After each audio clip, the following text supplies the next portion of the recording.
ही होने लगेगा, ये भी समझिए।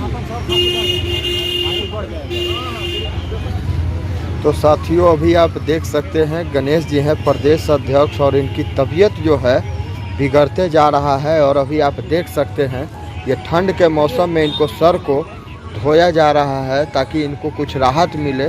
और डॉक्टर की टीम देखिए अभी तक नहीं पहुंचा है, इनका कोट भी गंदा हो गया है और ठंड से भी परेशान है।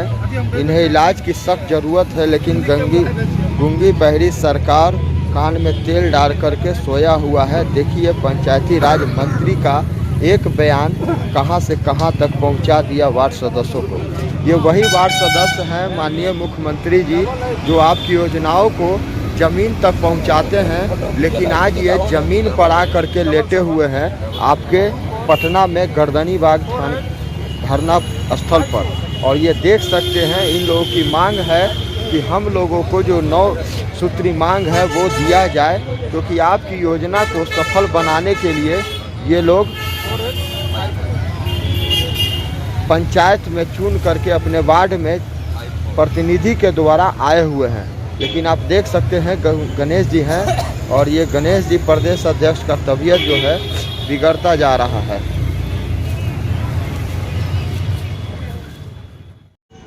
नमस्कार, आप देख रहे हैं लाइव मीडिया न्यूज़। अभी मैं हूं गर्दनी बाग धरना स्थल पर और आप देख सकते हैं राष्ट्रीय लोक जनशक्ति पार्टी रामविलास पासवान के अरुण शर्मा पहुंचे गर्दनी बाग और इन लोगों का समर्थन वार्ड सदस्य जो हैं इन लोगों का समर्थन करने के लिए पहुंचे हैं गर्दनी बाग। और कहना है इनका कि सरकार जो है इन लोगों के साथ अन्याय कर रहा है। आइए जानते हैं क्या कहना है इनका।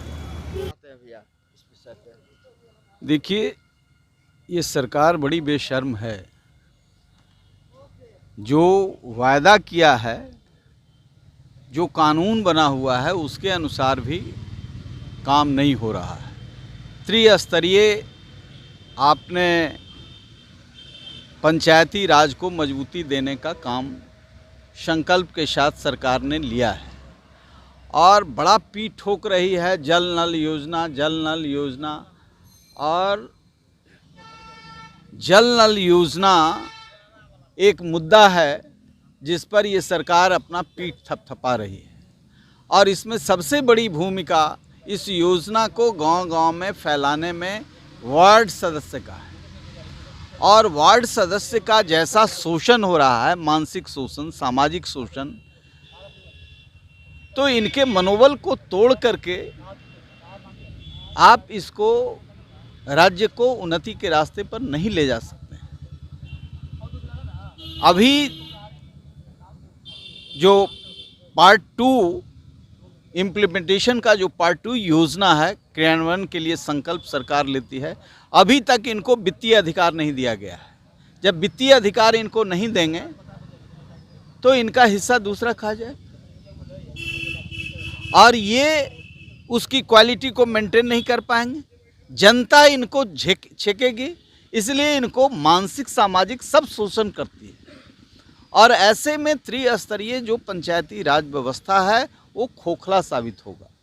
इसलिए हम सरकार से मांग करते हैं कि भ्रष्टाचार पर आंख ना मूंदे। 1000 रुपया इनको दिया गया, पूरा पब्लिसिटी हुई कि 1000 रुपया इनको झंडा तोलन के लिए दिया जाएगा और सब पैसा कागज पर खा गया।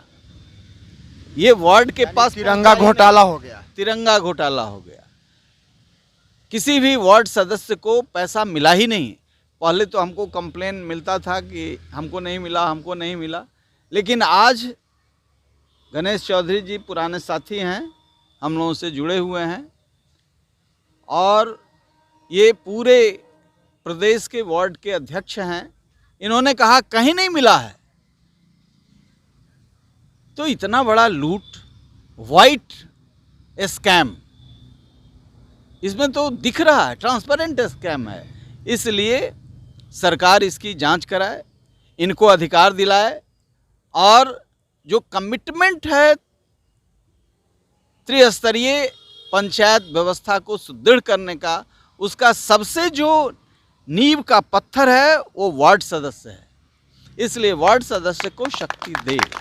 क्योंकि वार्ड सदस्य के बदौलत ही माननीय नीतीश कुमार जी का या माननीय नरेंद्र मोदी जी का योजना जो है, जैसे मनरेगा केंद्र का है, योजना सफल हो पाता है। और योजना सफल करने वाले, रोड तक पहुंचाने वाले, गांव तक पहुंचाने वाले को आज रोड पर सुनना पड़ रहा है। क्या वजह है? वही इनके ऑफिसर जो हैं भ्रष्ट हैं और वो नहीं चाहते हैं कि जनप्रतिनिधियों का हाथ मजबूत हो। इसमें निश्चित तौर से इन क्रियाओं को का मॉनिटरिंग उच्च स्तरीय हो और इनको संपूर्ण संवैधानिक अधिकार, जिसके तहत केंद्र ने 70 वर्षों के इस रुग्ण व्यवस्था को, जो जल, शुद्ध जल लोगों को मिले, उसको ज़मीन पर उतारने में वार्ड की बड़ी भूमिका है। इनको सम्मानजनक अधिकार दिया जाए। इनके खाते में पैसा नहीं आता है, मुखिया लोग मार लेते हैं और इनसे साइन करा लेते हैं। यहाँ तक होता है कि जाली साइन करा के पैसा निकाल लेते हैं और इन लोग का दिन बदले न बदले, लेकिन वो लोग का, मुखिया का दिन बदल जाता है। और वो लोग लड़ने के लिए, चुनाव जब लड़ना होता है तो करोड़ों करोड़ रुपया खर्च करके मुखिया बनता है और वेतन सिर्फ मिलता है 2500। कहीं ना कहीं घोटाला तो बहुत बड़ा है। देखिए, दिन बदलने का ये विषय नहीं है, यह विषय संवैधानिक अधिकार का है। मुखिया भी उसी के पार्ट हैं, इसलिए इनके अधिकार में मुखिया का हस्तक्षेप नहीं होना चाहिए, इनके अधिकार में वीडियो का हस्तक्षेप नहीं होना चाहिए, इनके अधिकार में पंचायत सचिव का हस्तक्षेप नहीं होना चाहिए। ये जो नेक्सस है, इसमें इनके अधिकार को वित्तीय अधिकार दे करके और इन्हें सम्मान दे करके इन्हें मजबूत किया जाए, ताकि सबसे जो जिस पर पूरी इमारत खड़ी है, चाहे वो विधायक हैं, चाहे सांसद हैं, चाहे अन्य जितनी योजनाएं हैं, ये सब वार्ड से ही निर्मित होते हैं। वह सबसे लोएस्ट यूनिट है डेमोक्रेसी का, और वह यदि मजबूत होगा तो सारी व्यवस्था जहां पर घोटाले हो रहे हैं वो सब खुल जाएंगे। यानी इनके खाता में डायरेक्ट पैसा आना चाहिए, किसी के मीडिएटर के द्वारा नहीं आना चाहिए। भाई, इनको ये मीडिएटर से थोड़े बने हैं, इनको तो सीधे चुन करके भेजा है ना, इसलिए इनको के द्वारा दिया जा रहा है ना सर। यही ना लूट का जो तरीका है, स्कैम का तरीका है, इसीलिए इनको बांध के रखा गया है। इसीलिए मैं कह रहा हूं कि वार्ड को संपूर्ण वित्तीय अधिकार, exclusive right of financial power, exclusive right of financial power, संपूर्ण वित्तीय अधिकार का संपूर्ण अधिकार इनको मिलना चाहिए, क्योंकि ये भी चुने हुए जनप्रतिनिधि हैं। अपने पार्टी के तरफ से वार्ड सदस्यों को क्या संदेश देना चाहेंगे? बिल्कुल, हमारे पार्टी के राष्ट्रीय अध्यक्ष चिराग पासवान बिहार को बनाने का, बिहारी फर्स्ट बनाने का, बिहार को फर्स्ट बनाने के लिए जो संकल्प लिया है, सत्ता से भी टकराने का काम किया है, तो हम पूरे तरीके से इनके साथ हैं। बिहार को बनाने के लिए तो जो डेमोक्रेसी का सबसे मजबूत, जिस पर आधारशिला लोकतंत्र का जमा होता है, उसको हम मजबूती देना चाहते हैं। और लोक जनशक्ति पार्टी रामविलास संपूर्ण रूप से इनके संघर्ष के साथ है और आगे भी रहेगा। तो ये थे अरुण जी और इनकी पार्टी और इनके रामविलास पार्टी के जो राष्ट्रीय अध्यक्ष हैं चिराग पासवान जी, ये वार्ड सदस्य के साथ हैं। लेकिन वार्ड सदस्य का समस्या ये है कि 2 लोग भूख हड़ताल में हैं, इनके पास अभी तक कोई डॉक्टर नहीं पहुंचा है, फॉर्मेलिटी नहीं निभाया जा रहा है। क्या चाहती है सरकार कि इनकी जान चली जाए? सर, मैंने इन्हें बताया कि ये संवेदनहीन सरकार है। नीतीश कुमार बेशर्मी से सत्ता में बैठे हुए हैं, उनको जनता ने अधिकार नहीं दिया है, मैंडेट उनके खिलाफ है। मैंडेट तेजस्वी यादव को था, लेकिन तेजस्वी यादव जा कर के पैर पकड़ लिए पलटू चाचा का। वो अपना अधिकार और भविष्य भी बिगाड़ रहे हैं इन भ्रष्टाचारियों के साथ खड़े होकर के। उन पर तो जो कलंक था वो मिट रहा था, अब ये महाभ्रष्टाचारियों का कलंक भी अपने माथे, उनके पाप को अपने माथे पर लिया है, तो वो जाने। लेकिन ये सरकार से हम इन लोगों से निवेदन करने यही आए हैं कि सरकार से उम्मीद मत कीजिए, इस सरकार को जड़ मूल से उखाड़िए, एक नई व्यवस्था चिराग पासवान के नेतृत्व में दीजिए। निश्चित तौर से एक नौजवान बिहार के भविष्य के रूप में सामने आया है और हम सब लोग ताकत देंगे तो निश्चित तौर से बिहार, हम तो कहते हैं कि पार्टी जाति और धर्म की सीमा को तोड़िए, एक बार बिहार को बनाने का संकल्प लीजिए। चिराग में ये क्षमता है, समझ है कि वो आर्टिकुलेट हैं, लोगों को समझते हैं। आज शराब से लोग मर रहा है, जहरीली शराब से मर रहा है, कोई देखने वाला नहीं है। वंचित समाज पर जितना कहर बरपाया जा रहा है, पुलिसिया कहर बरपाया जा रहा है, कोई देखने वाला नहीं है।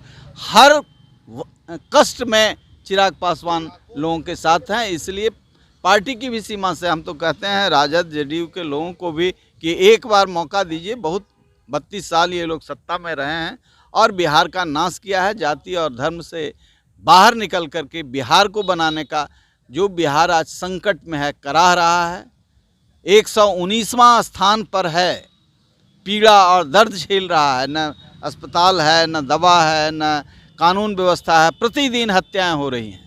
अभी 9 दिन में 9 हत्या आरा में हुआ, 9 हत्या आरा में हुआ और तब हम हाजीपुर में 6 हत्या हुआ।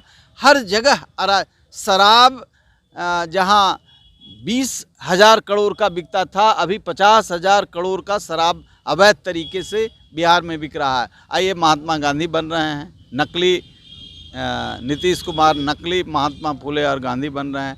तो ऐसे नकली लोगों को रिजेक्ट कीजिए। ये तिकड़म से कभी भाजपा का दामन थाम के, कभी लालू यादव का दामन थाम करके बिहार की जनता पर कहर बरपा रहे हैं। तो आप देख रहे थे लाइव हमसे मीडिया। जुड़े रहने के लिए हमारे YouTube चैनल को सब्सक्राइब करें और नई वीडियो की नोटिफिकेशन के लिए बेल आइकॉन को दबाएं।